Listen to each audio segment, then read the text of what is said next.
Hi everyone, and welcome back at the Performance Café. I am so glad to introduce you to Kerstin Jatho, who I met 2 years ago. Now, Kerstin is the owner and founder of Four Seats Consulting, and she's a positive psychologist, a coach, a people development specialist, and she practically converts science into everyday language and tools that people can use to flourish. Kerstin's passion is to develop high-performing but happy teams in an organization, and I'm really keen to talk to her today about this whole happy thing. So here we are, Kerstin. It is so lovely to have you here today. Thank you, Innocente. Nice to be here. And yeah, it's crazy that we met 2 years ago and here we are. Here we are. And it was so funny. I was like, how did we not get together in 2 years? And I remember, oh yeah, COVID. We weren't allowed.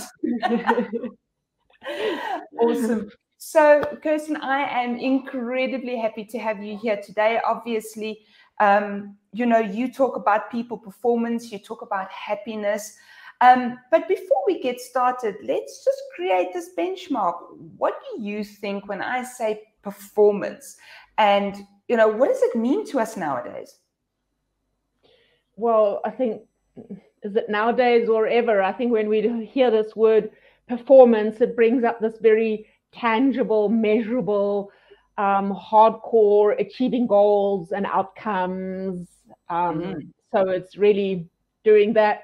I think what's happened is that we've lost the joy in achieving performance kind of goals. It's become very head orientated. It's lost that passion. The heart's gone.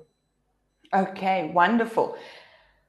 So what does performance with the heart then look like? Then we're starting to look at success. Because I think if you are successful, you are really starting to talk about balance. You're able to bring in different components in your life and are balancing them, which I guess most of us know how difficult that is.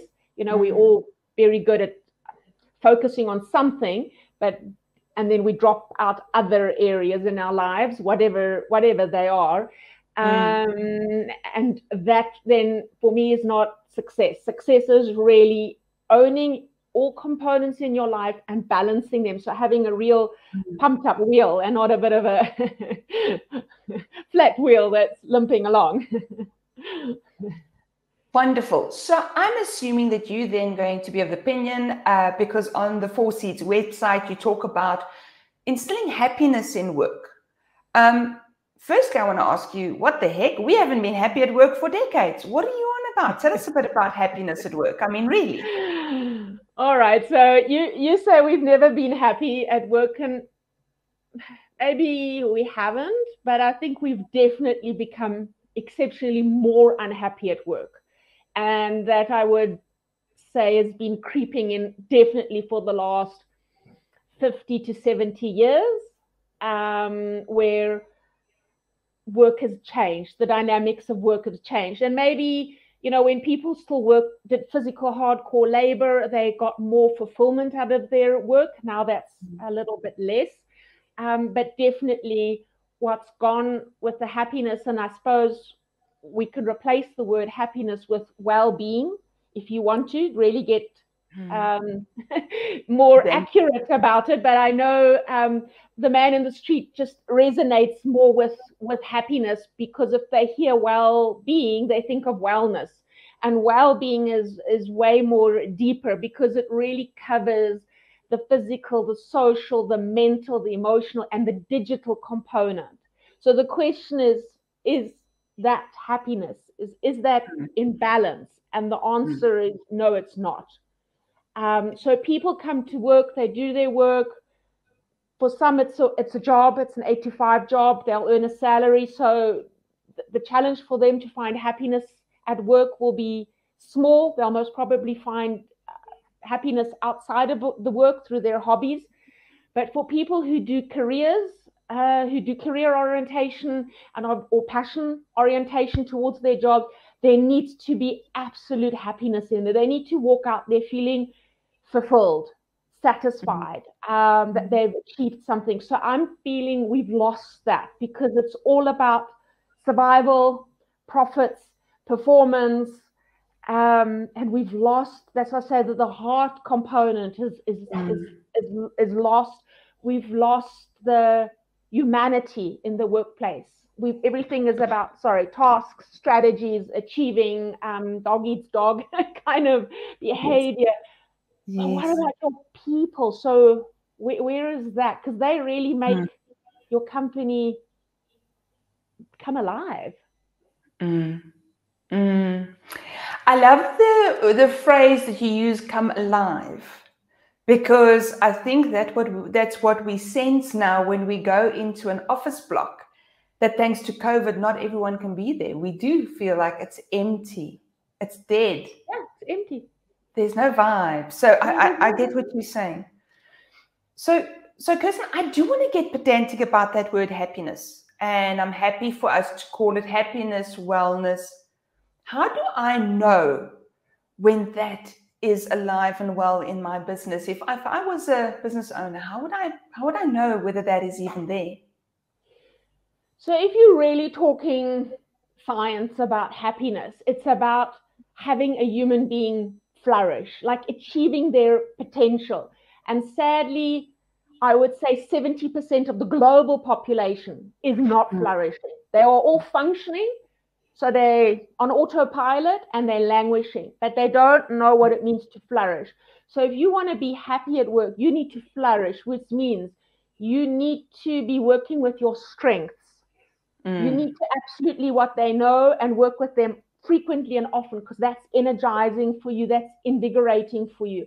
You need to have opportunities to grow and develop. So you need to get out of routine, that boredom doesn't start setting in, and starting to explore what does that even mean for you to thrive. And I suppose that's the challenge for each leader, is to understand, how does each team member thrive? And the answer is going to be very different for every team leader, or every team member. So what does it actually take? I mean, what does it mean for you to be at your best? And when were you at your best? So often that's the discovery. And if you know that, you can build in that, what makes you happy, and you'll continuously drive that. And it won't be money. So that's a very interesting question, because I want to play devil's advocate at this point and go, but Kerstin, I have 15 people working for me. I can't just let them all go off and do whatever makes them happy. No, I hear you. And remember, happiness is not really about pizza days and hot dog days and team building days. That's all given. But it's really for team members. So you can either do it collectively, or you start working with individuals, as I say, to uncover what their strengths are, and let them execute more roles or tasks that play to their strengths. Let people understand what the meaning is of their work. So what's the purpose? Whose life am I changing? Whose impact? Where am I making an impact? So if I'm answering the phone in a call center every day, whose life am I changing? Like, what's the change I am making? And it's starting to understand that. And I mean, you all have heard the story, I'm sure, with the janitor who goes, it's not just a job, I'm putting a man on the moon.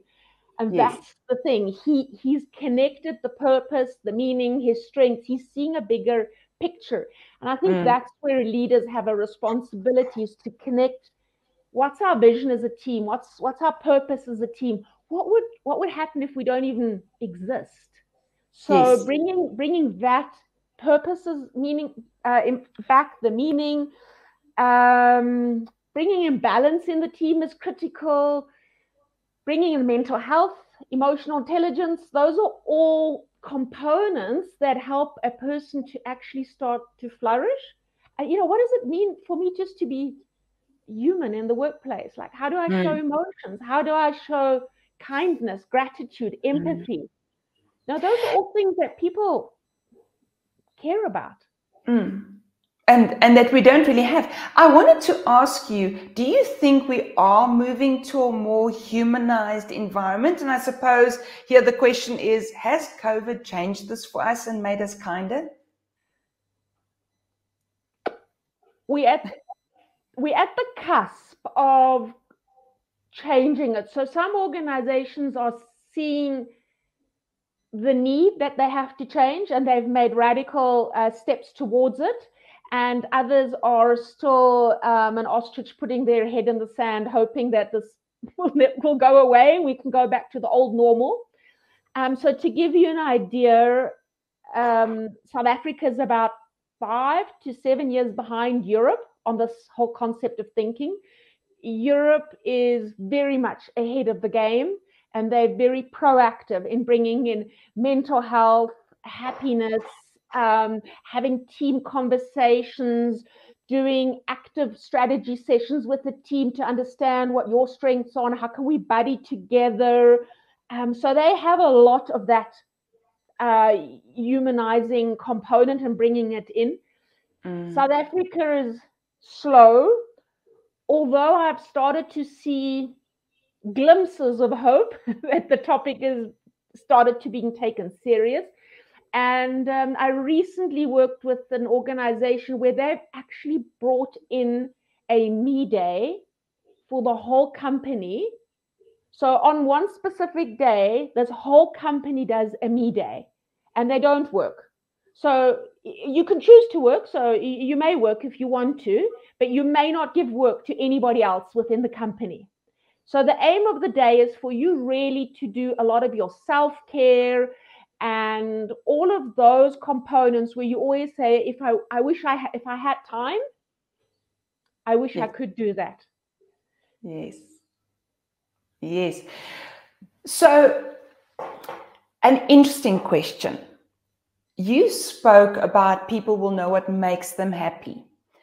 I want to challenge you a bit on that, especially when we talk about self-care. Do you think we really know a non-commercialized version of what makes us happy, or are we just so busy running day to day? I think we got a good glimpse of it again through the pandemic when we had that really strict lockdown, because there wasn't so much commercial. I mean, we couldn't even shop online. So we couldn't get that instant gratification. So short of binge watching Netflix for, I don't know, 6 weeks, which you can't do either, there wasn't too much you could do. So I think people there started going back to grassroots level to understand what makes me happy, what are the hobbies that I enjoy, connecting back to their families, becoming philosophical about life, asking, why am I here? Do I enjoy this? Does this give me purpose? So I think that definitely happened. 2 years on, we might have, some of us might have changed our lives dramatically after that and gone, I'm going to bring in more balance. I'm not going back to this old rat race scenario. So some have changed, adapted that, and others have not managed to do the change and have fallen back to the trap. So I would say a 50-50, but they've created a conscious awareness. So it's very much there of saying, that's what I yearn for. That's what I really am desiring. And that's really what makes me happy. And that's already for me critical, that's become there and they can feel it and know it. I mean, we've seen the statistics of the Great Resignation, as it's known now, where it's up to 48% of employees resigning. And they're not leaving because of money. They're actually leaving because the workplace is now toxic. There's not equal diversity. They're not respected. So they're leaving because of the humanity component, if I can call it that, of the company. And they're choosing to go to a more humane company. So it's definitely bare. So I have to ask you then, I suppose what really resonates for me, because you and I play in a similar space, is those companies that aren't humane. I think there's a big gap that they don't understand the good business behind good business. What do you think? Do you think they grasp the impact? I guess it's a mixed answer. Some go, really don't get it. Some go, really don't care if my people are happy or not. I pay them a job, come and perform the job, love it or leave it. If you don't like it, there's the door. So that is a mentality that is still out there. And then there's others who understand that having happy employees drives productivity or performance, which drives my bottom line, and that it's not actually the other way around, that if the bottom line is green and really going, we will invest in our people to be happy. So the equation needs to be reversed, and those who get it understand that through small realignment of culture, or even reassessing the culture, doing team interventions, or looking what opportunities they can have, but honestly just starting to have heart-to-heart conversations with their employees starts driving performance, engagement, bottom line. So I think it's still a mixed mindset, and lots of awareness, education has to happen. How do we as professionals in this particular space, do you think, bring that message across to the CEO and the CFO? Because I'm hoping the HR managers understand this perspective. Are there numbers that support how well this works? Yes, I've done, I'd have to think now how many, but I've done a few assessments within organizations, before and after. So where we started with measuring the level of happiness within an organization or a team. We started very often with a team and got a line in the sand kind of statistic, and then ran out an intervention for 9 months to a year. So we're not talking quick fix, one intervention, but really starting to change behaviors, attitudes, and developing it. And then we did the assessment again afterwards.